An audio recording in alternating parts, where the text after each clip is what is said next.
सिखाया जाए, खिलाया जाए, बनाया जाए, पढ़ाया जाए, सिखाया जाना है, खिलाया जाना है, काटा जाना है, पेंट किया जाना है, सिखाए जाने को है, खिलाया जाने को है, हंसाया जाने को है। ऐसे वाक्य अंग्रेजी में कैसे बनाए जाते हैं आज के इस वीडियो में सीखेंगे, रूल 1, रूल 2 और रूल 3 के माध्यम से।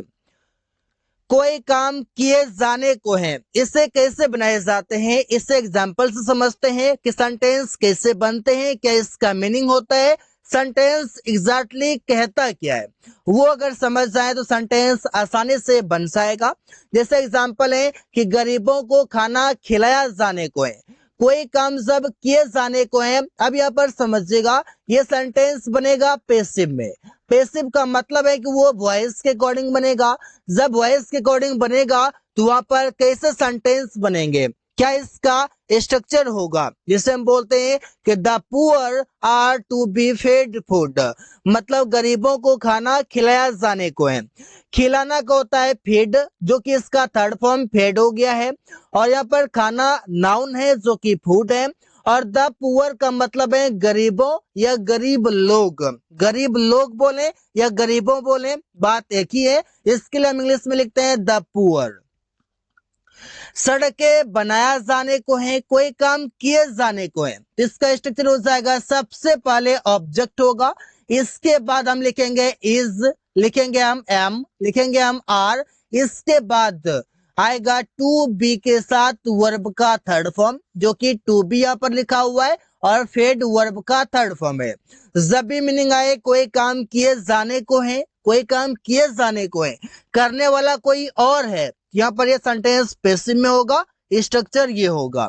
तो सेंटेंस बनेगा the roads are to be built, सड़कें बनाया जाने को है, the roads are to be built, ये बिल्ट वर्ब का थर्ड फॉर्म है। खेत में पानी पटाया जाने को है, द फील्ड, फील्ड का मतलब हो गया खेत, इज टू बी इरिगेटेड, मतलब इरिगेटेड का मतलब हो गया पटाना, पटवन करना, ऐसे समझते हैं। इरिगेशन आप बोलते हैं ना, पटवन करना, तो इरिगेट वर्ब होता है जो कि इरिगेटेड हो गया। The field is to be irrigated, खेत में पानी पटाया जाने को है। पेड़ काटे जाने को है, the trees are to be cut, ये कट वर्ब का थर्ड फॉर्म है, जैसे कि इरिगेटेड वर्ब का थर्ड फॉर्म है, बिल्ट वर्ब का थर्ड फॉर्म है, फेड वर्ब का थर्ड फॉर्म है। तो ऐसे वाक्य बना सकते हैं जब कोई काम किए जाने को है उस सेंस के लिए। अब कोई काम किया जाना है, कोई काम किया जाना है, इसमें कौन सा स्ट्रक्चर लगेगा और सेंटेंस का क्या मीनिंग है।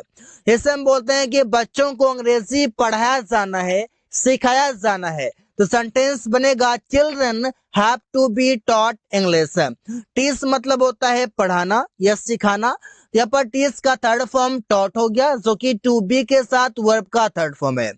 अब ये कब यूज करते हैं, जब कोई काम करना बहुत ही जरूरी होता है, जब कोई काम करना बहुत ही आवश्यक है, तो वहां पर हम हैज या हैव के साथ टू बी वर्ब का थर्ड फॉर्म हम प्रयोग करते हैं, जो कि हैव लिखा हुआ है, टू बी है, और टॉट वर्ब का थर्ड फॉर्म है। कोई काम किया जाना है, जैसे कमरा पेंट किया जाना है, सब्जी खरीदा जाना है, सड़कें बनाया जाना है, ऐसे कई सारे वाक्य जो आप यूज करते हैं ऐसे स्ट्रक्चर के साथ। गायों को घास खिलाया जाना है, तो the cows have to be fed grass, feed मतलब खिलाना, और फीड का थर्ड फॉर्म फेड हो गया, जो कि हैव टू बी है। अब यहाँ पर हैव यूज कब होगा, जब सब्जेक्ट मतलब कि इससे पहले से होने वाला नाउन है वो प्लुरल होगा तो हैव यूज होगा, सिंगुलर होगा तो हैज यूज होगा।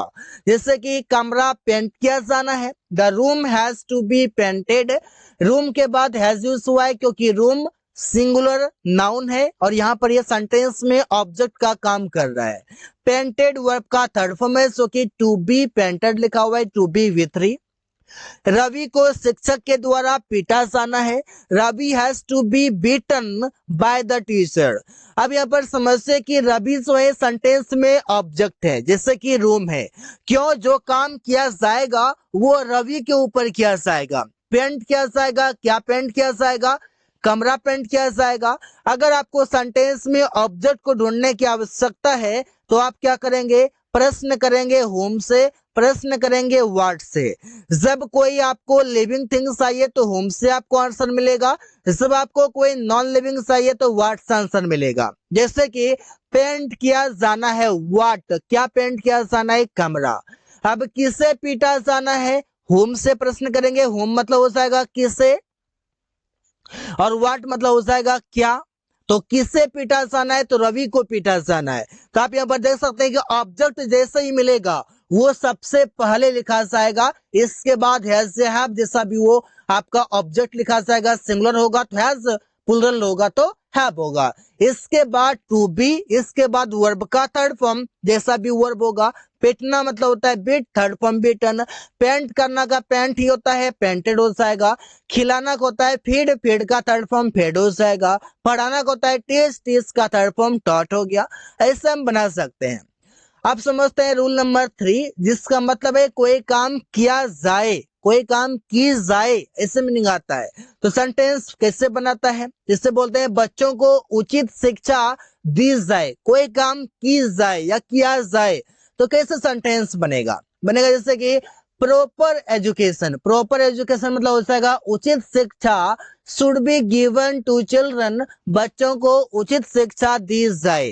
अब यहाँ पर कोई काम किया जाए तो वहां पर क्या करेंगे हम? शुड बी के साथ शुड बी प्रयोग करेंगे और इसके बाद वर्ब का थर्ड फॉर्म इसे हम प्रयोग कर लेंगे। इसका मतलब हो जाएगा कोई काम किया जाना चाहिए या कोई काम की जाए, दोनों मीनिंग के लिए हम इसे प्रयोग करते हैं। गरीब लोगों की मदद की जाए तो सेंटेंस कैसे बनेगा? द पुअर, पुअर का मतलब हो गया गरीब लोगों, शुड बी हेल्प्ड, गरीब लोगों की मदद की जाए। द पुअर हो जाएगा यहाँ पर आपका सब्जेक्ट का है या फिर ऑब्जेक्ट का है, मतलब यहाँ पर आपका नाउन या प्रोनाउन होगा। इसके बाद हम शुड बी यूज करेंगे, इसके बाद वर्ब का थर्ड फॉर्म होगा। जैसे कि गांव में सड़कें बनाई जाए तो the roads should be built in the village, यहाँ पर बिल्ट हो गया वर्ब का थर्ड फॉर्म, जैसे कि हेल्प्ड वर्ब का थर्ड फॉर्म है, जैसे कि गिवन वर्ब का थर्ड फॉर्म है। उसे अंग्रेजी सिखाई जाए, कोई काम की जाए तो सेंटेंस बनेगा। अब सिखाई जाए उसे यहाँ पर सी लिखा हुआ है, फीमेल है मतलब कि गर्ल है, तो बनेगा सी शुड बी टॉट इंग्लिश, उसे अंग्रेजी सिखाई जाए। सड़क बनाई जाए, सब्जी खरीदी जाए, कमरा पेंट की जाए, ऐसे बोलते हैं। तो सेंटेंस हम ऐसे ही बना सकते हैं। स्ट्रक्चर आपके सामने है, मीनिंग आपके सामने है और एग्जाम्पल भी आपके सामने है, तो ऐसे कई सारे सेंटेंसेस बना सकते हैं। आई होप कि आप इन सभी कॉन्सेप्ट्स को समझ चुके हैं, रूल 1, रूल 2 और रूल 3 को। ऐसे ही कई सारे सेंटेंसेस आप आगे भी आने वाले वीडियो में सीखेंगे। So guys, thanks for watching, that's all for today.